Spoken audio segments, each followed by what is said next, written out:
tanto en lo literario como en lo antropológico o social. Me parece que nos es demasiado difícil olvidarnos de todo lo que ya hemos visto, de todo lo que ya sabemos, qué significa la figura del vampiro. Pero en este caso creo que también exagera el contexto que da, que hace que pierda fuerza el vampiro, ¿no? Plaza Pública presenta Filmception con Jessica Ayala y Miguel Báez.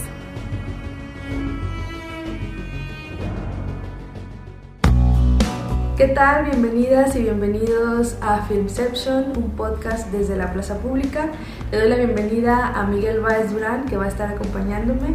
Mi nombre es Jessica Ayala Barbosa y en esta ocasión vamos a hablar acerca de la película Nosferatu, que es una película de terror u horror, no sé cómo la calificarías, sí, para ti es indistinto, dirigida por Robert Eggers, quien saltó a la fama con la película La Bruja y tiene algunas otras dos producciones específicamente que han sido, para mi gusto, irregulares: El Faro y después El Hombre del Norte. Sí. Y en esta ocasión nos trae su propuesta, su interpretación de Nosferatu, de El Conde Drácula, ¿no?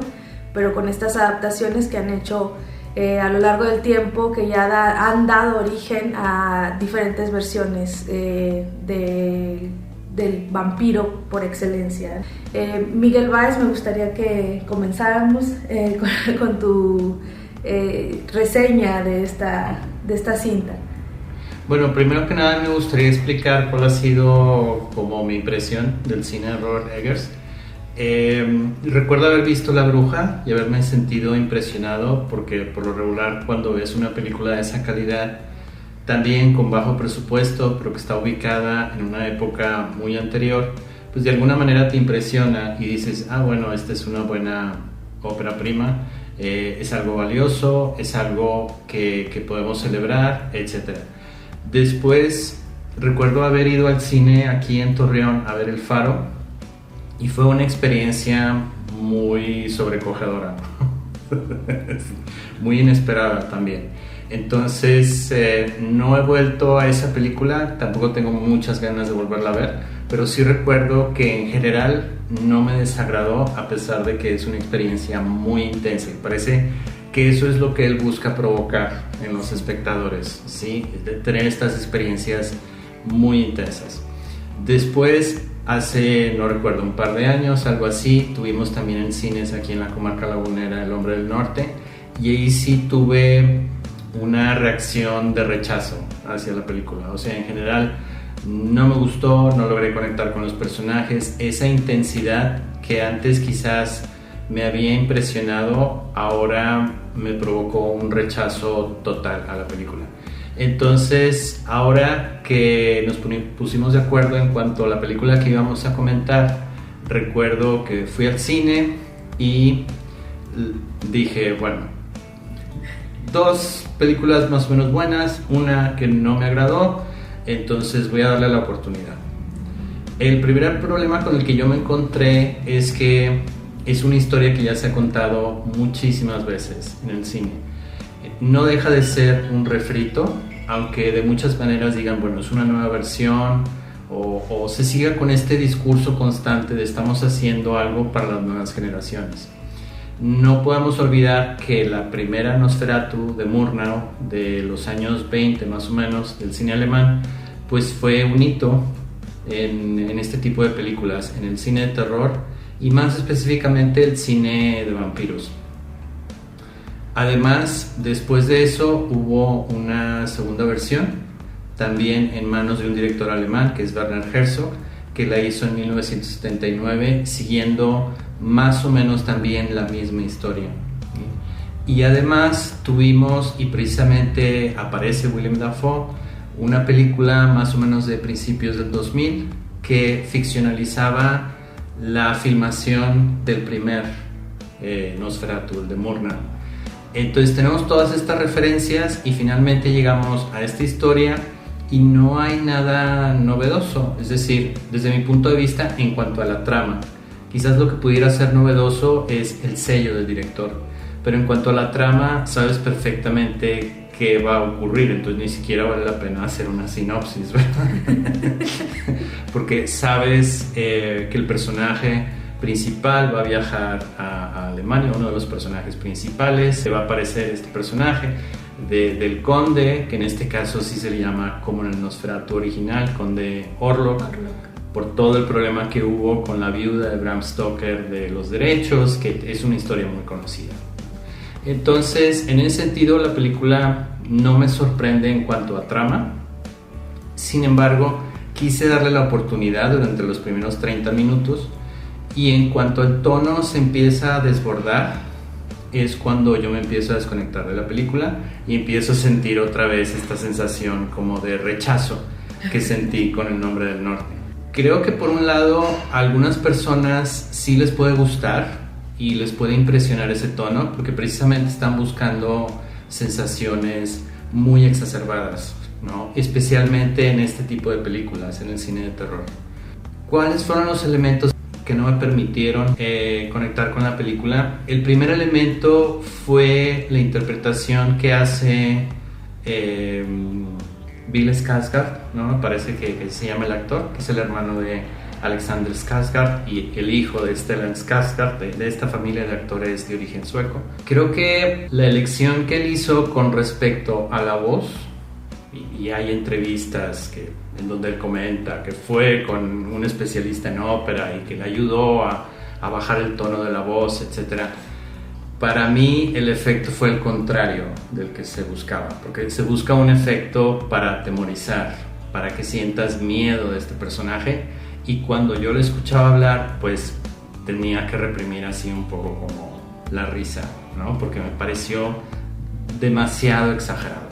Después está, y es un elemento que está recibiendo muchos elogios por parte de la crítica y también de los espectadores, es la actuación de Lily Rose Depp, ¿no? De la hija de Johnny Depp y Vanessa Paradis, que en realidad no la habíamos visto en un rol tan importante. Creo que hizo una serie con The Weeknd, me parece, sí. pero bueno, yo no vi esa serie, y yo únicamente la había visto en una película muy mala que anda flotando por ahí en Netflix sobre la crisis del fentanilo, y verdaderamente era un papel insignificante y mal interpretado, etc.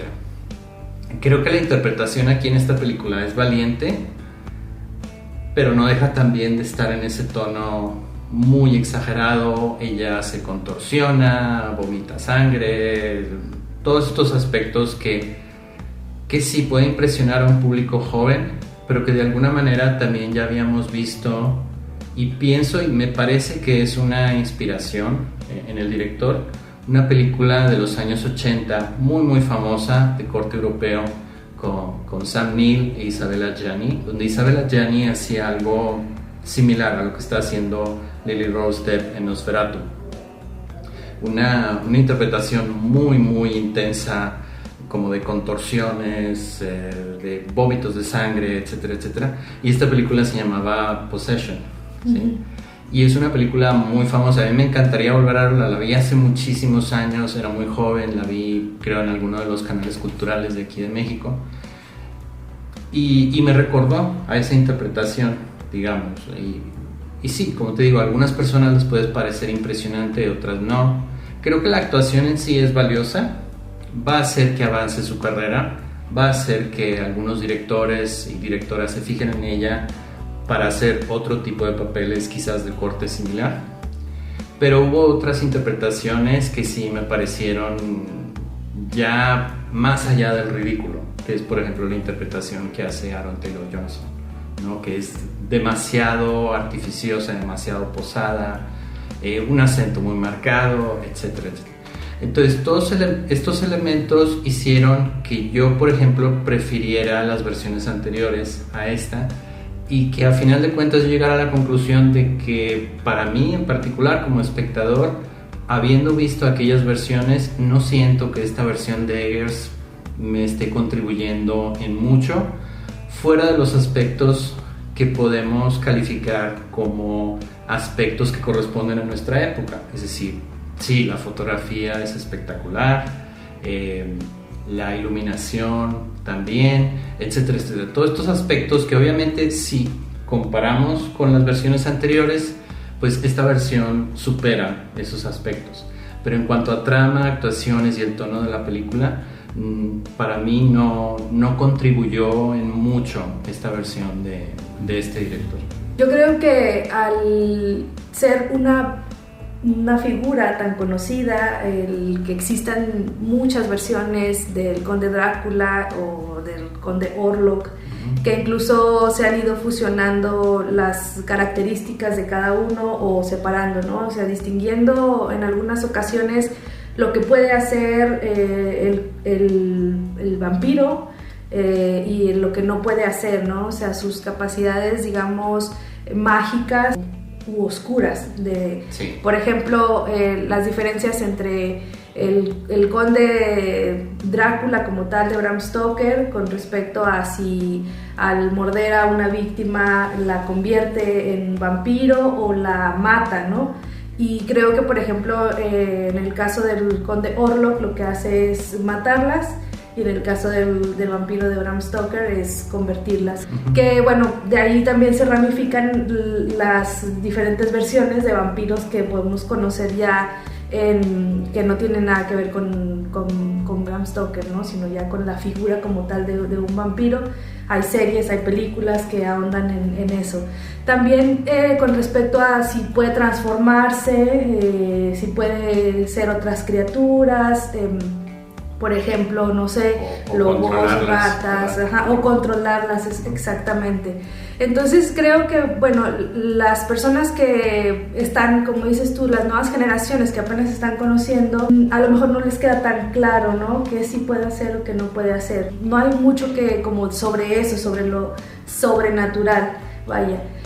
Y creo que para quienes conocemos diferentes versiones, que tal vez incluso en mi caso, que las hemos estudiado un poco desde la comunicación, desde el significado de ciertas imágenes o los subtemas que están ahí presentes, tanto en lo literario como en lo antropológico, social, me parece que nos es demasiado difícil olvidarnos de todo lo que ya hemos visto, de todo lo que ya sabemos qué significa la figura del vampiro, ¿no? Sobre todo en la época a la que se está haciendo como referencia, ¿no? Una época romántica, los temas que tienen que ver con el amor eterno en este caso, con el pecado o las faltas a la moral de cierta forma. Entonces creo que sí tenemos que hacer un esfuerzo muy grande por despegarnos de todo lo que ya sabemos en torno a esta figura. Cuando ya nos despegamos de todo eso y decidimos, como bien lo dijiste hace rato, darle una oportunidad en este caso de cuál es la interpretación que va a hacer del conde. Tal vez nos puede sorprender en primer lugar los aspectos técnicos. Creo que, como bien dices, la fotografía es espectacular, la iluminación te lleva a la época en la que te quiere situar. Creo que algo que hay el vestuario es muy bueno. Creo que en general, por aspectos técnicos, a mí, sobre todo eso, la iluminación y la fotografía me parecen excelentes. Incluso la elección de querer situar estas historias sobrenaturales o fantásticas en entornos muy reales, a mí me parece muy valiosa, ¿no? Que me gustó muchísimo desde La Bruja. A mí, yo sí debo confesar, bueno, haciendo un poco el contexto de lo que hemos visto, de su cine, de sus propuestas, de su sello, una característica que a mí me parece interesante de este director es que busca en las historias fantásticas y sobrenaturales la base real y trata de documentarla, ¿no?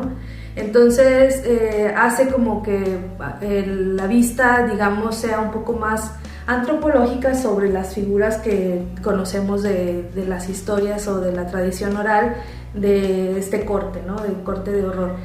Los cuentos que van pasando de generación en generación y buscar la base de la base de los mitos, ¿no?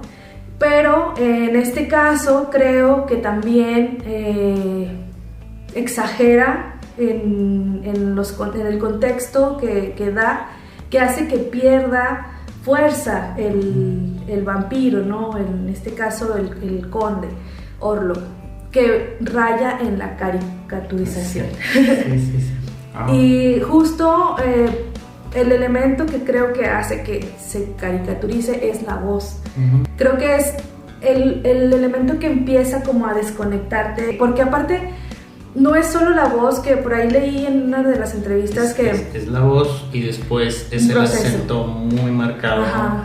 Y un proceso digitalizado también. Sí, también, pero me recordó un poco a lo que hacía, y bueno, si vemos ahora la versión de Drácula de Bela Lugosi, a algunas personas no les va a causar miedo, les va a dar risa, sí, ¿no? Porque es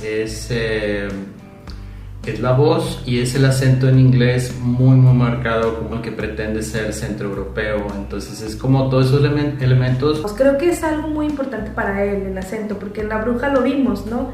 En La Bruja el acento que utilizaron era del Essex, y me acuerdo que en ese tiempo Anya Taylor-Joy mencionó que se preparó, o sea, fue como con lingüistas que le enseñaran a hablar el idioma con el acento, pero aparte con los usos de la lengua de ese tiempo.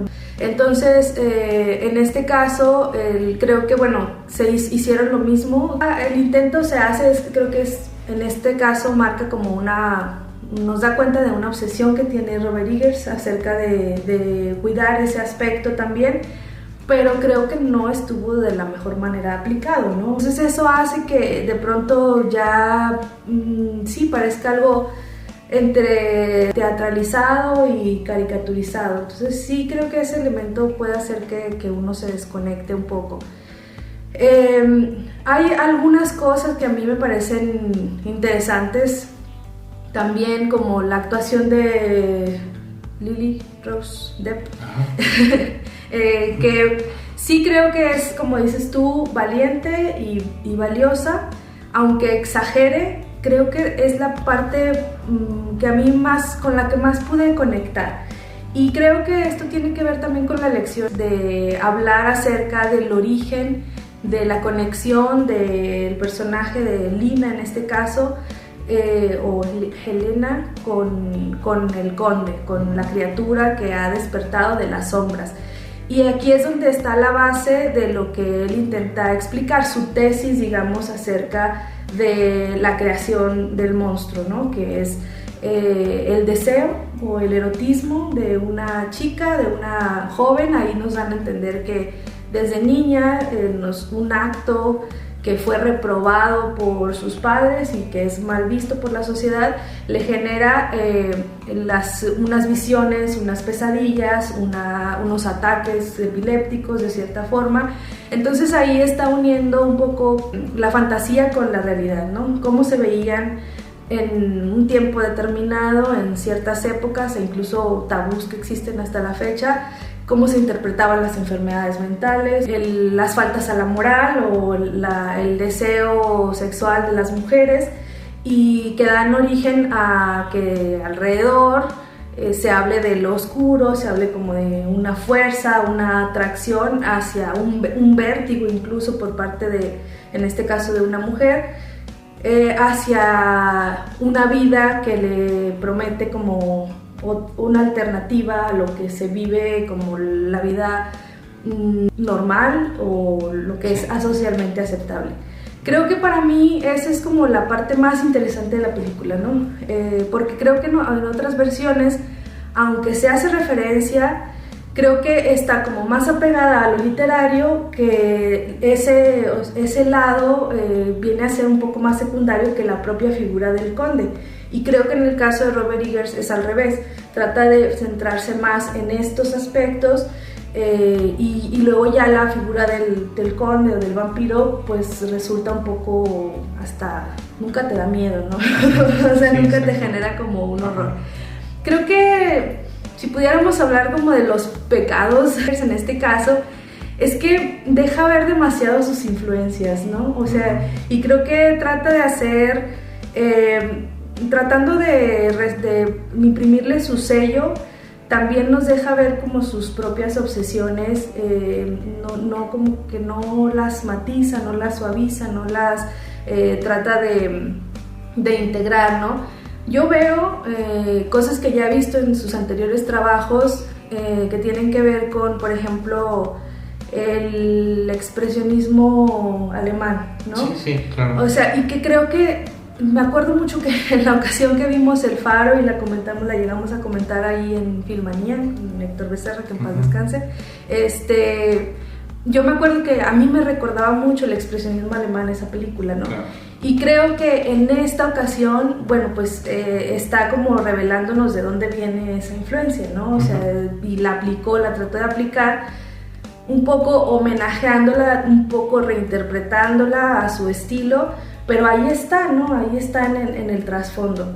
Entonces, esa es una. Otra, creo, por ahí, que hay como referencias también, no sé si incluso en la elección de Lily Rose Depp, como a El jinete sin cabeza, la iluminación que utilizan, ¿no?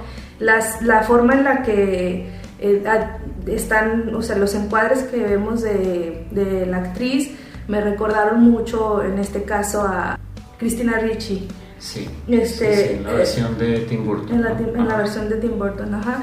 Entonces creo que eso hace de repente que estés como, bueno, en el caso mío, que he visto esas películas, como que las esté recordando. Si ya de por sí tenemos que estar haciendo un esfuerzo por separarnos de la imagen del conde que conocemos de mucho tiempo, también en estas otras como referencias uno se va como distrayendo, ¿no? Un poquito. Y otra cosa que no me gustó para nada son, sí, los personajes caricaturizados o exagerados o afectados, como el de Taylor Johnson, sí. Que también en esta ocasión me molestó en William Dafoe. También Willem Dafoe está en ese tono. Sí, y eso a mí en particular no me molestó tanto porque, bueno, en El Faro ya no se puede estar más desbordado que en El Faro. Pero es verdad que sí, llegó un momento en que te irrita el personaje por lo exagerado, y creo que es el único personaje que tiene un diálogo de humor intencional. Ajá, sí. Que es lo del chiste que hace de Isaac Newton. A mí no me gustó su papel, o sea, porque justo eso, el que hiciera como a veces esos chistes, a mí me parecía un poco en el tono, no sabía exactamente cuál era el que quería lograr, ¿no? Exactamente. O sea, como que sientes que la película no sabe exactamente cuál debe ser el tono. ¿Cuál es su tono? Porque o adopta un tono completamente de terror serio que quiere que tengas miedo, o adopta este tono que se ha venido dando ya desde hace mucho tiempo, no es nada nuevo, del terror chusco, ¿no? Del terror humorístico. Entonces no sabes exactamente si te tiene que dar miedo la película o te tienes que reír, y hay películas que como que sí adoptan el tono o uno u otro de forma muy frontal y que sabes exactamente cómo reaccionar a la película. Sí, exactamente. Creo que has dado en el clavo sobre la falta de un rumbo en el tono. Creo que eso hace que se sienta irregular, ¿no? Sí. O sea, creo que en el caso de las anteriores propuestas estaba claro, o incluso la solemnidad que en el Hombre del Norte, por ejemplo, una cierta solemnidad que era para algunos, o que fue para algunos como nosotros, insoportable, ¿no? No había ningún espacio para reírse. En el caso de El Faro, también una solemnidad, una teatralidad intencionada. Sí, sí. Y en este caso, el asunto es que no encuentras la intención. En La Bruja, por ejemplo, yo la verdad debo confesar que soy súper fan de esa película. A mí me encantó por la forma en la que interpreta justamente la base, el mito de una bruja, la cuestión que hay ahí en el fondo de si existe el mal o no existe, si existen las brujas o no existen, y su particular visión. Con todo y que, por ejemplo, me acuerdo que para ti había sido un final desbordado, a mí me pareció como que él defendió su propuesta hasta el final, ¿no? O sea, que se casó con esa. Y en este caso no, en este caso siento que realmente no terminó de elegir cuál era el tono que quería, que sí es algo diferente en cuanto a su manera de hacer el cine en las elecciones o las decisiones que ha tomado en las anteriores propuestas, ¿no?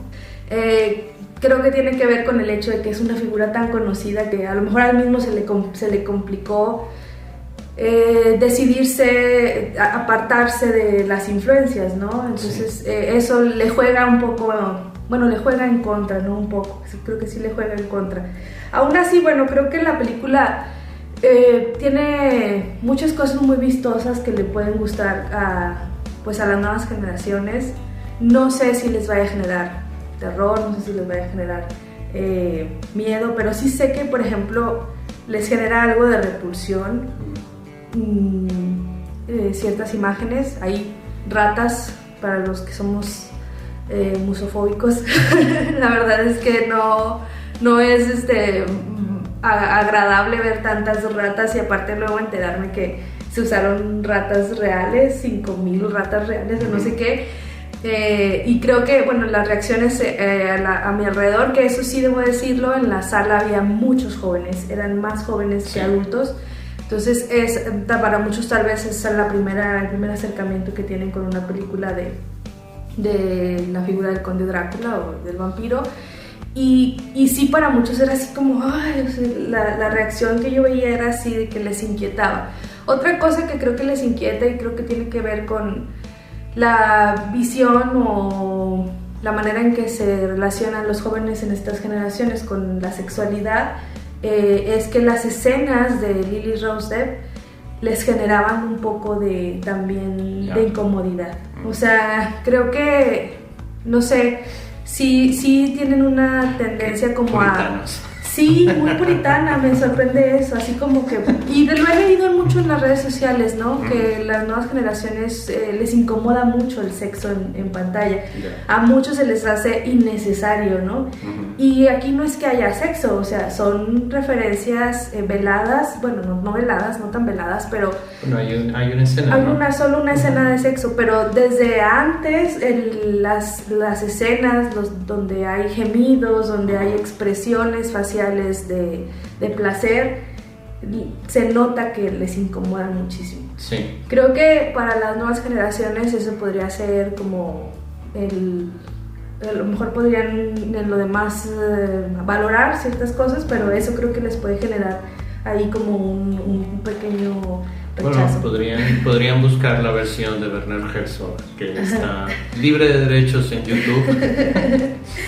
Aunque ahí también van a encontrar la misma cantidad de ratas. Bueno, las ratas creo que solo les generaban así como ñañaras, pero no sentía yo. Es que en las escenas que tenían que ver con el erotismo, sí los veía que hasta se volteaban, ¿no? O sea, así como que no quiero ver, o casi creo avísenme cuando se termine esta escena, ¿no? Sí, creo que es algo ya generacional, que por ahí he estado leyendo en algunos artículos sobre esta pues como que podríamos decir puritanismo, sí, como dices, y es, bueno, en este caso es la apuesta de Robert Eggers, ¿no? O sea, esa es su tesis central en el personaje, y creo que, como ya lo mencioné, en gran parte de lo que él interpreta de esta película. Y bueno, pues en resumen, a mí me pareció muy irregular.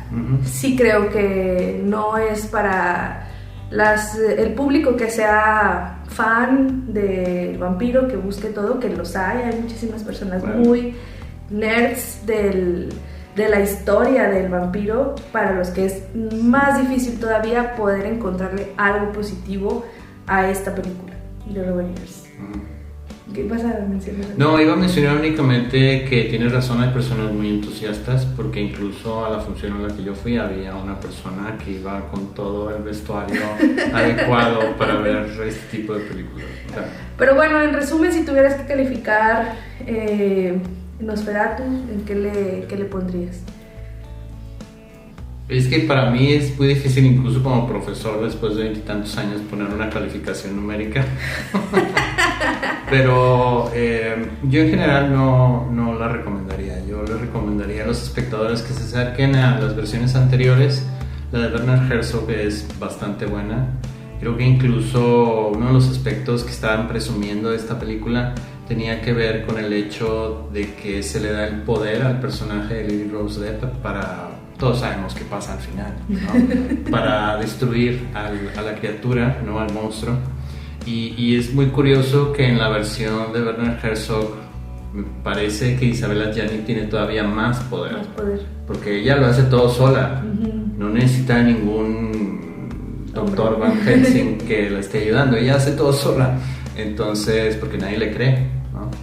Entonces, yo en general, yo preferiría que se acercaran a la versión, ya sea la de Werner Herzog, que tiene aspectos muy bellos, como por ejemplo la música de Popol Vuh, o la propia versión original de Murnau, ¿no? Que es la que, digamos, inaugura todo este género de los vampiros, ¿no?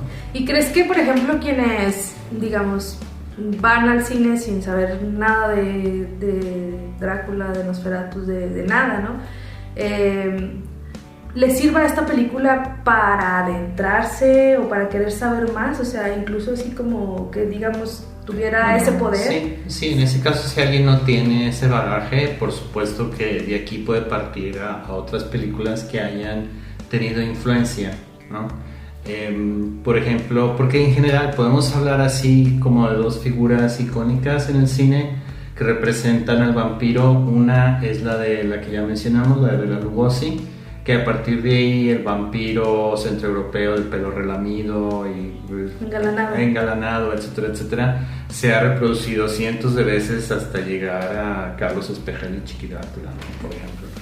Y por otro lado está el Nosferatu, el conde Orlok, ¿no? Que es este personaje con la cabeza pelada, las orejas muy grandes, ¿no? Las uñas muy largas, etcétera, que ha tenido también su influencia en otros vampiros. Pienso, por ejemplo, y hace poco se hizo un refrito que está en Max, que es el de la adaptación de la novela de Stephen King, Salem's Lot, o El misterio de Salem Lot, que ya se había hecho una versión para televisión, una miniserie como de 2 episodios a principios de los 80, finales de los 70, y que hace poco se volvió a hacer. Y el vampiro que aparece ahí es un vampiro que está inspirado en la figura del conde Orlok de Murnau, ¿no? Entonces, sí, es decir, hay muchas ramificaciones a partir de aquí. Podemos ir incluso a para mí una de las mejores películas que se ha hecho sobre vampiros se hizo aquí en México, y es El vampiro de Germán Robles, sí, ¿no? Entonces, y también tiene una fotografía preciosa. Exactamente. Entonces hay muchas opciones. A partir del Nosferatu de Eggers se puede llegar a muchas otras encarnaciones del vampiro. El propio Gary Oldman en la película de Francis Ford Coppola hace más o menos 30 años. O podemos hablar también de Entrevista con el vampiro, que también acaban de refritear, ¿no? En una serie. En fin, hay muchas opciones. Y a mí en particular, después de haber visto todas esas, como te decía anteriormente, la de Eggers no me deja gran cosa, ¿no? Yo les quiero recomendar, aparte de la película del Conde, que no sé si ya la viste, de Pablo Larraín. La tengo en la lista desde que se estrenó. A mí me parece un juego con la figura del vampiro, ya relacionando cuestiones políticas, históricas y demás, pero que incluso me gustó muchísimo. Digo, es como para que también indaguemos, o más bien como que conozcamos un poco más o nos empapemos un poco más de todas las interpretaciones que puede tener una figura que ya es icónica o que ya significa de por sí algo para toda una sociedad, más allá de lo sobrenatural, más allá del terror o que para asustar cristianos. Creo que es interesante todas las posibilidades que puede ofrecer una figura como esta, ¿no? Una figura que ya está en el inconsciente colectivo, para jugar, para reinterpretar e incluso seguir haciendo referencia al origen de la historia, al origen tanto literario de la figura como sociológico. Entonces, y también tiene unas escenas que me parecen a mí que se quedan muy grabadas en la memoria. Entonces, bueno, para acercarse a otros condes, tal vez sí sirva esta película. Yo debo decir que no la odié como odié El Hombre del Norte. Tampoco me encantó, tampoco creo que sea una gran obra maestra. Creo que va a ser taquillera porque ha tenido mucha publicidad, porque la sala, a mí se me hizo raro ver a las 10 de la noche una sala llena y sobre todo que hubiera un público juvenil. Entonces eso me habla de que la película tiene posibilidades en taquilla, creo que incluso ahorita ya rebasó un poquito de lo que fue su presupuesto, entonces creo que le puede ir bien. Yo si la tuviera que calificar le daría un 7, la película me dejó un poco también flat, ahí como ñe, pero creo que tiene algunos elementos que a mí me gustaron y que creo que también le pueden gustar a algunas personas, que más apegadas o más que les gustan más los temas, por ejemplo, de feminismo. Creo que sí les puede hacer clic esto que está representando Robert Eggers acerca del deseo femenino y demás, eso les puede interesar. Pero pues fuera de ahí, como dices tú, no creo que ofrezca gran cosa, y que aparte las anteriores versiones tal vez sí puedan ofrecer tanto o terror o un poco más de misterio en torno a la figura, ¿no? del conde, Orlok o Drácula. Y hace poco hubo otra que se llamaba Renfield con Nicolas Cage y Nicholas Hoult, que justamente sale en esta película. A mí me gusta mucho Nicholas Hoult. Nosferatu en esta ocasión me pareció su personaje muy X, o sea, no destaca ni por bueno ni por malo, o sea, simple y sencillamente. Es más, creo que era el único que creía que estaba en una película de misterio. Sí. Creo que los demás todos estaban cada quien actuando otra cosa o dirigidos de esa manera, pero Nicholas Hoult sí creo que él sí creía que estaba como una película de época y de misterio, ¿no? Y en ese caso, bueno, pues hizo solo su interpretación, que no creo que pase mucho a la historia. Incluso ni siquiera lo mencionaste, ahorita mencionaste a todos los demás del elenco y creo que él ni siquiera, o sea, porque en realidad no sobresale para nada. A mí me gusta mucho él, pero en esta ocasión siento que no lució para nada su trabajo. Y otra cosa que me acuerdo y me estoy acordando en este momento es que a mí lo que tampoco me gustó tanto de Willem Dafoe fue que caía en la sobreexplicación de las situaciones o de lo que estaba proponiendo. O sea, si había un lugar para un pequeño espacio para el misterio, lo mataba con los diálogos de Willem Dafoe, ¿no? Uh-huh. Ahí sí creo que pues también eso fue no sé, engolosinamiento por parte de Robert Eggers de aprovechar la voz de Willem Dafoe y pues tenerlo ahí en sus películas, ya haber trabajado con él en otra ocasión y en esta, pero pues no siento que tuviera sentido que lo hiciera así, pero bueno, sí. Son elecciones que él hizo y con las que tiene que cargar, y bueno, esa es nuestro comentario al respecto.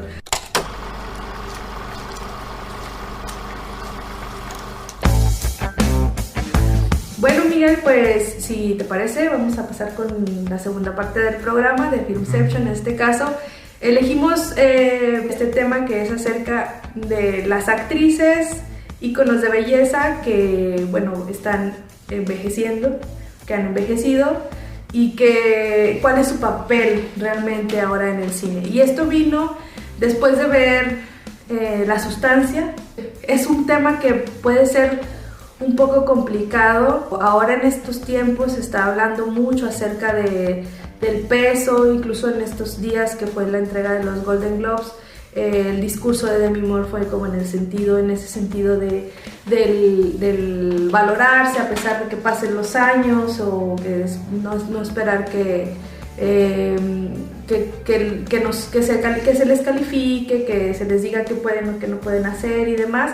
Pero creo que de todos modos pues la industria sí suele ser muy cruel con el paso del tiempo con las actrices, sobre todo las que en su momento son las más bellas, que son el objeto de deseo de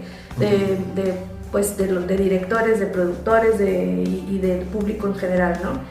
Y creo que a mí me parece interesante cuando les dan papeles acorde a esta edad, en los que aparte pues lucen todo su talento, ¿no? Sí. Y no el hecho de que hayan pasado los años, para mi gusto, no les resta nada, ¿no? O sea, al contrario, creo que podemos seguir apreciando su trabajo, su valor artístico, y en este caso, bueno, pues quisiera saber también tu opinión al respecto. Uh-huh. Sí, porque parece que en general cuando hablamos de las actrices más expuestas al ojo público, hablamos de las actrices hollywoodenses, y muchas de ellas, obviamente, si no es que casi todas ellas, son actrices de habla inglesa, no, ya sea originarias de Estados Unidos o de Inglaterra o de Australia, etc. Y parece que por lo regular el camino que emprenden cuando empiezan a envejecer y empieza a haber esta reacción por parte de los directores o directoras de reparto es que, o por un lado, acuden al bisturí, a la cirugía, y eso causa otra serie de habladurías y de que la gente se esté quitando, etcétera, o defienden el hecho de que están envejeciendo y deciden no intervenirse de ninguna manera, ¿no? Y creo que eso también da de qué hablar, y parece que en cualquier momento, ya sea una elección o la otra, siempre se está hablando, nunca con la misma intensidad como se habla con respecto a los actores. Claro. ¿No? Nunca con el mismo escrutinio, nunca con la misma crítica, siempre es como un ensañamiento con respecto a las actrices, ¿no? Y lo primero que a mí me viene a la mente, y a lo mejor tiene más que ver con el talento, o a lo mejor era en su momento una crítica directa hacia Hollywood, pero el director tuvo que velarla y tuvo que trasladarla al mundo del teatro más que a Hollywood, pero que de alguna manera resonó mucho ahí porque se habla precisamente de eso, de envejecer, de ya no estar tan de moda, y sobre todo que es un paralelismo que podemos ver con La Sustancia, de ser reemplazada por una versión más joven, ¿no? Y estaba pensando, por ejemplo, en All About Eve, en La Malvada, con Bette Davis, película de Joseph Mankiewicz de 1950, que tiene un guión brillante, formidable, ¿no?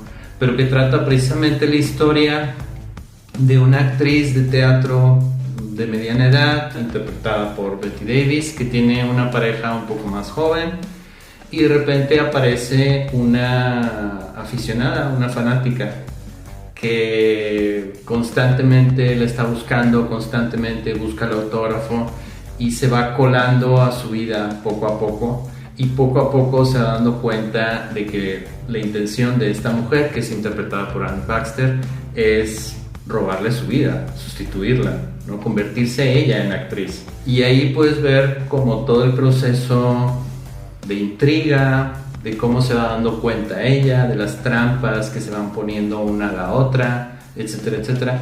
Y es un guión brillante, o sea, es un guión con una riqueza lingüística que desgraciadamente ya no vemos en el cine hoy en día, con esta visión de que ay, se van a aburrir, ay, son demasiadas palabras, ¿no? Pero que en aquella época estaba de moda en el propio Hollywood y que funcionaba muy bien.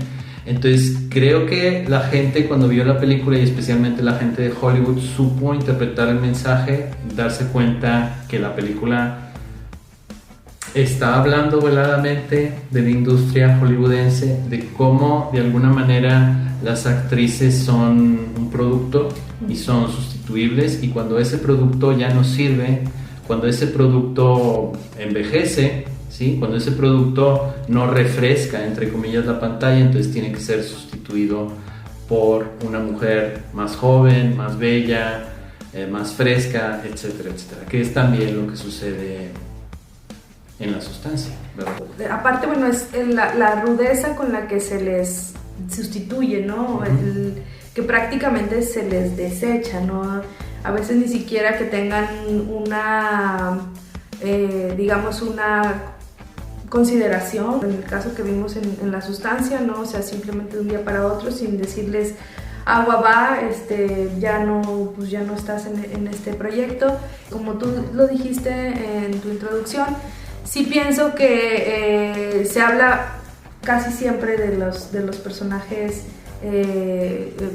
bueno, más bien de las actrices famosas de Hollywood, y se deja de lado todas las demás actrices, porque digamos que son los rostros que la industria ha colocado como el canon de belleza al que se aspira y demás, bueno, que todos aceptamos que de ese tipo de belleza, que pueda ser a veces estandarizada, es la que debe ocupar los espacios en la pantalla grande, ¿no? O sea que sí, incluso el mismo público va aprendiendo a evaluar a qué actrices quiere ver en pantalla grande, con base en quienes ya son muy famosas, y tiende a rechazar a otras actrices que tengan como características distintas, por ejemplo en el tipo de rostro, si es redondo, si es ovalado, si es muy anguloso o demás.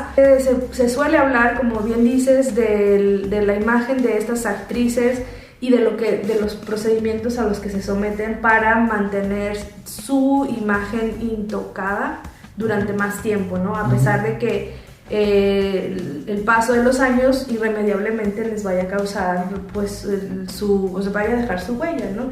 Entonces, el nivel de ensañamiento que hay, o de atención que ponen los medios a simplemente la edad de las actrices, creo que es muy común que veamos en las coberturas, no sé, Nicole Kidman de 50 y tantos años,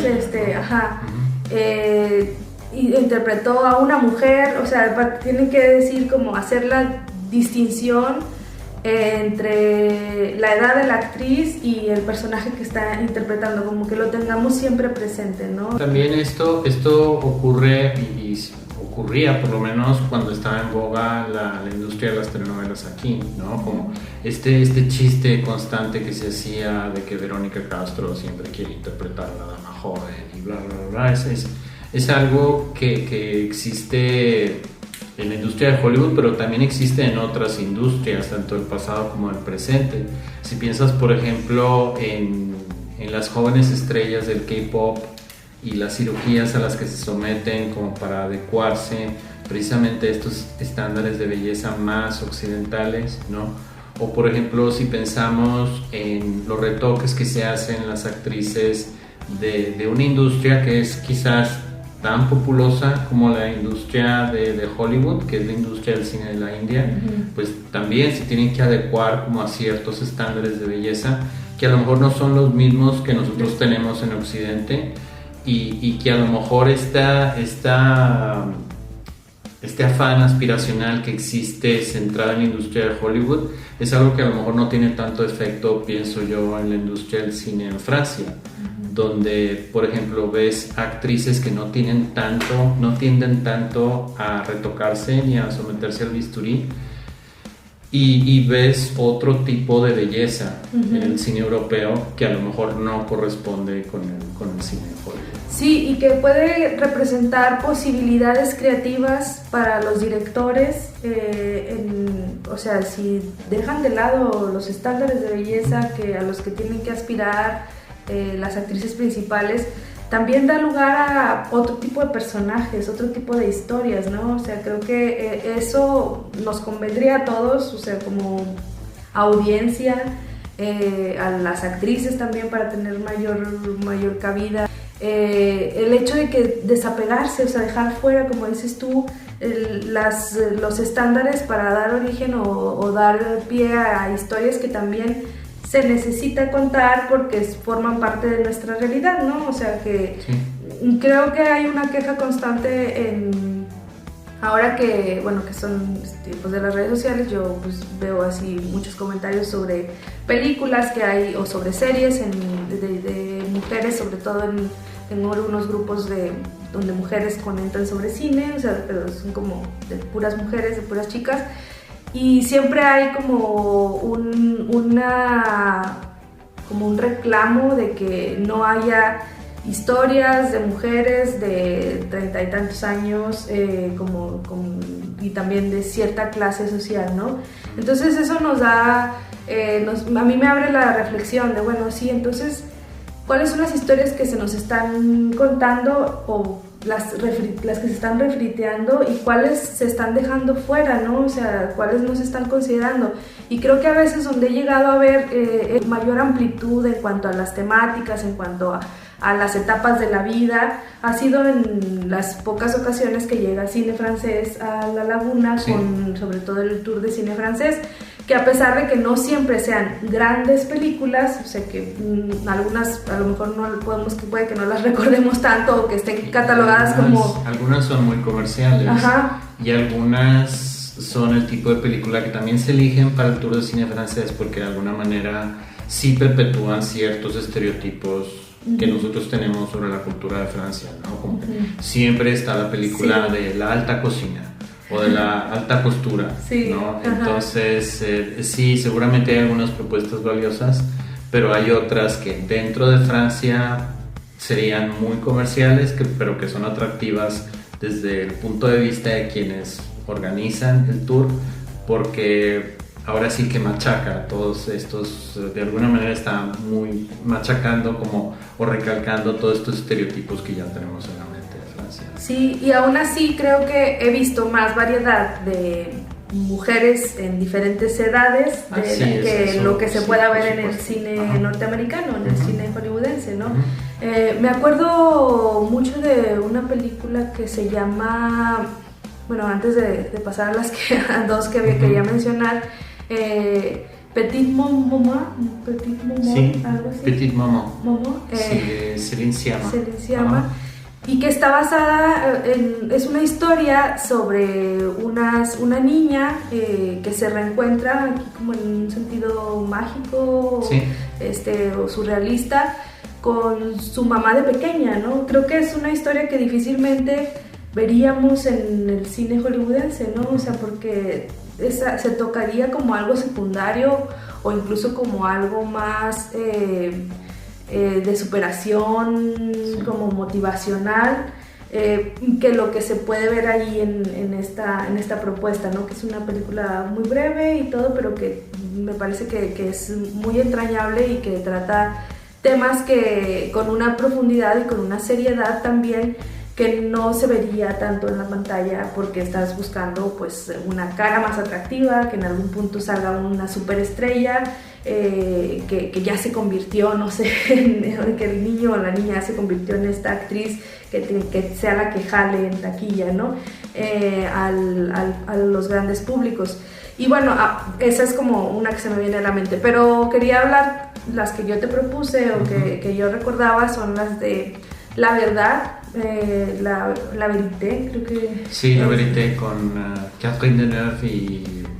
Tú tienes que mencionar el francés. Con Catherine Deneuve y Juliette Binoche, sí, ¿no? Estas dos grandes actrices sí, que es ambas ya entradas en sus años, o sea, sí, no es tanto así que una muy grande y una muy joven, ¿no? O sea, a pesar de que, digamos, el conflicto es en torno a una actriz que está envejeciendo, o sea, que sí se enfrenta a una carga de haber sido una actriz ícono de belleza, y que sí, a pesar de que, como dices, no haya esta necesidad tan exacerbada del culto a la belleza y a la juventud en el cine francés, eso no quita que ella tenga una carga por ser en su momento el ícono de la belleza en el cine de su país, ¿no?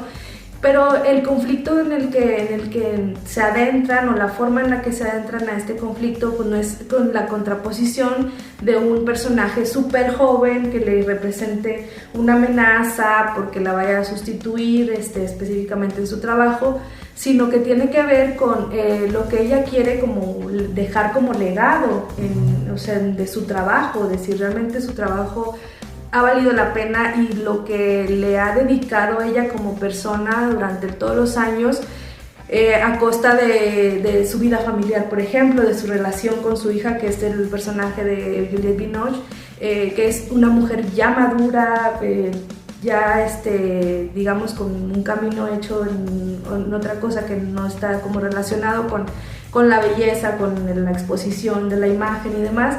Y creo que es una historia bastante interesante, ¿no? En la que se aborda el tema de la belleza no tan superficialmente. Entonces, bueno, creo que eso nos puede dar pista del tipo de reflexiones que pueden hacer en torno a la edad de estas actrices famosas, en torno al valor artístico de su trabajo, independientemente de cuántos años cumplan, de si ya tienen una arruga más o si se sometieron a bisturí, si se pusieron rellenos o lo que sea de botox o no sé qué se utilice. Y creo que es interesante verlo, ¿no? Porque aparte, si hay un buen guión y una buena dirección, las actrices siguen brillando. Y otra película es con Sophia Loren, que se llama La vida ante sí, que es una película que me parece que es más sencilla, pero que es acerca de una mujer que está perdiendo la memoria y que es un personaje que ha ayudado a muchos inmigrantes en su barrio, ¿no? Y todas las problemáticas en las que se puede ver inmerso, no sé, de discriminación, de marginación, de personas desfavorecidas económicamente, y el papel que pudiera tener el personaje que ella interpreta, que es como de matriarca, ¿no? Y creo que es interesante verla en ese papel, o sea, después de ser también un ícono de belleza, que incluso sigue siendo elogiado, y que aparte su belleza sigue estando ahí, ¿no? O sea, con el paso de los años y demás, no, o sea, a mí no me parece que sean feas, o sea, pues claro, están más envejecidas, pero no me parece que sean feas, ¿no? Y creo que, bueno, el que se atrevan a mostrarse así en esos papeles que les exigen como representar la vulnerabilidad que te va dejando el paso de los años, también es bastante interesante. En este caso, por ejemplo, la pérdida de memoria, ¿no? O sea, que es algo que pueda pasar en los adultos mayores en general, o sea, una cierta que se ponen seniles, sí, o que van perdiendo como también un poco el foco, o más bien la atención en la actualidad, y van como adentrándose solo en sus memorias. Tal vez haciéndose un poco más taciturnos, independientemente si tengan un problema orgánico de pérdida de memoria, pues eso me parece muy valioso que se represente en pantalla, ¿no? Y que sean actrices que han sido elogiadas por su belleza, porque creo que también eso hace que las audiencias dejen como la fantasía de lado, ¿no? O sea, bueno, la fantasía en torno a que la gente tiene que estar siempre joven. O sea, yo creo que he visto, o se escucha sobre todo, cuando va a salir alguna de estas actrices o algún actor ya que ha sido icónica de cierta época, de los 90, de los 80, siempre existe este comentario de que, uy, pero ya, ¿cuántos años, no? O sea, y como, pues claro, o sea, han pasado los años con ella y pasan contigo. Es un poco el síndrome de Norma Desmond en Sunset Boulevard, o el Crepúsculo de los Dioses, de esta actriz que fue famosísima durante el periodo del cine mudo y que a partir de que llegó el sonido es completamente olvidada. Tiene este afán de regresar y de volver a ser famosa, etc. Y es un elemento que al final incluso la vuelve loca, ¿no? Esta película también es una crítica todavía más mordaz que La Malvada de la industria de Hollywood, de cómo la industria de Hollywood usa y desecha a estas actrices, ¿no? Sí, creo que es un tema que se puede abordar desde muchas perspectivas, que a veces como que lo que pudiera, pues sí, como dejar a esperar algo más, es que sea como solamente desde la arista de la belleza y de la fama, ¿no? O sea, y que aún así en ese se pueda caer en ciertos esquemas repetitivos. Pero, o sea, ese mismo tema da para mucho y da también para reflexionar y para ver las cualidades, seguir viendo las cualidades histriónicas de las actrices. Entonces, y de los actores. Y creo que a veces el público mismo también no se da cuenta que, o sea, dicen, es que como si esa persona permanece joven, entonces, o se sigue viendo joven, entonces yo también me sigo viendo algo joven, ¿no? Claro. Y creo que a veces el hecho de que vayan también variando o reflexionando sobre estos temas desde el cine, esos actores, o sea, que se sometan a hablar, a interpretar esos personajes, también hace que el público se dé cuenta, pues, que el tiempo va a pasar para todos, está pasando, o sea, está pasando así como, bueno, pero estás criticando a una actriz porque ya se le ven sus años, pues cómo no se le van a ver si pasaron 20 años desde que la viste y te enamoraste de ella en tal o cual película, ¿no? Y mírate también tú, o sea, pues claro que está pasando el tiempo en todos. Y me parece también importante que no solamente se les dé papeles de acuerdo a su edad que sean secundarios, sino que tengan el peso del rol principal en una película, ¿no? O sea, creo que también eso es difícil, pero que es importantísimo quienes lo hagan, e incluso creo que puede ser un logro en la industria para que productores decidan arriesgar su dinero y su prestigio o lo que sea en ese tipo de historias, ¿no? Y creo que se tendría que hacer, sí creo que se podría hacer mucho más seguido y con guiones. Me acuerdo mucho que el guión de La Verdad a mí me gustó mucho porque aparte hay cine dentro del cine. Así es. Entonces nos hace pensar en eso, ¿no? En, bueno, si hubiese este tipo de propuestas o de directores y de productoras, casas productoras que hagan este tipo de trabajo más seguido, también llegarían a otros públicos también más amplios, ¿no? Me acuerdo también mucho de esta película, hablando de la amplitud de temas, que fue la del año pasado, la de Anatomía de una caída, que también es acerca de una mujer que no tiene que ser específicamente una belleza, ¿no? O sea, bueno, que lo es, claro, pero que... Otra vez estamos hablando de otros estándares del cine europeo, en este caso esta actriz alemana Sandra Hüller, ¿no? Sí, y que me parece que hacen un trabajo así, no están...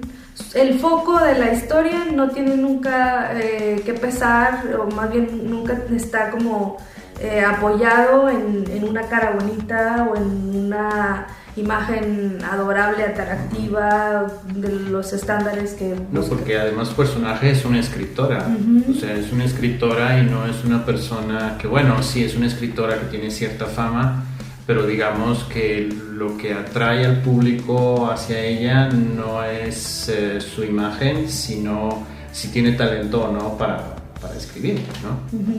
Sí, bueno, son el tipo de historias o de la variedad que todavía queda por explorar en el cine, que creo que incluso con una sociedad en la que ya se está invirtiendo o ya se invirtió la pirámide de las edades, también hablaría de del momento histórico que vivimos, ¿no? O sea, ya hay gradualmente hay más personas maduras, adultos mayores que jóvenes. Entonces eso también podría verse reflejado en pantalla y no estar únicamente como buscando quién es el nuevo rostro, que aparte últimamente los rostros femeninos también, incluso aunque no les pase la edad, ¿no? O sea, con que pase de moda, o sea, de moda viral, ya las pueden desechar, o sea.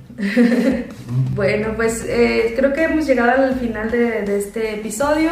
Vamos a despedirnos. Muchas gracias por acompañarnos y haz la invitación para el siguiente. Sí, nos vemos en el próximo episodio.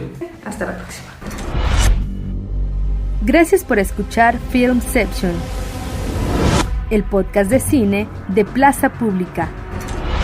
Visítanos en www.laplazapublica.com y síguenos en todas nuestras redes sociales.